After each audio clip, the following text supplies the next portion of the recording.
नेटफ्लिक्सच्या एका ज्युनियर इंजिनियरने मीटिंगमध्ये थेट बॉसला सांगितलं, तुमची आयडिया आहे ना ही बकवास आहे, ही चुकीची आहे. पण तिला रागवण्याऐवजी नेटफ्लिक्सने ते जे बॉस होते त्यांनी त्याचं कौतुक केलं आणि तिच्या कल्पनेने ते प्रोडक्ट जे होतं, तिने जे सुचवलं होतं ते प्रचंड यशस्वी झालं. नमस्कार, मी अविनाश चाटे, कॉर्पोरेट कोच म्हणून काम करतो. नेटफ्लिक्सच्या मीटिंगमध्ये कुणीही कर्मचारी ज्युनियर असो किंवा सिनियर असो ओपनली बोलू शकतं. ते माईक घेऊन काही बोलू शकतात.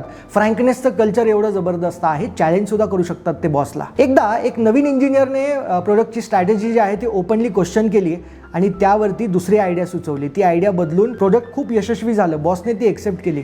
तिला रागवण्याऐवजी नेटफ्लिक्सने तिचं पब्लिकली कौतुक केलं. तुमच्या कंपनीमध्ये असं होतं का की बॉसला ओपन फीडबॅक दिला तर लोकांना भीती वाटते, म्हणजे त्यांना वाटतं की बॅकफायर केलं जाईल, मी बोललो तर मला रागवलं जाईल. नेटफ्लिक्सच्या उदाहरणातून तुम्ही शिकू शकता की खुलं बोलणं आणि आयडियाला चॅलेंज करणं हे कल्चर तुमच्या कंपनीमध्ये चांगलं काम करू शकतं. जो माणूस सर्वांशी विनम्रपणे वागतो, खुलेपणाने ऑफिसमध्ये एकमेकांशी सगळे बोलू शकतात ना, तोच उत्तम लीडर असतो. असं कल्चर जर तुम्हाला बनवायचं असेल, तुम्हाला जर वाटत असेल की लोकांनी चॅलेंज करावं, ग्रुप थिंकिंग होऊ नये, ओपन फीडबॅक कल्चर जर तुम्हाला तयार करायचं असेल तर कन्सल्टिंग आणि ट्रेनिंगसाठी मला ईमेल करा.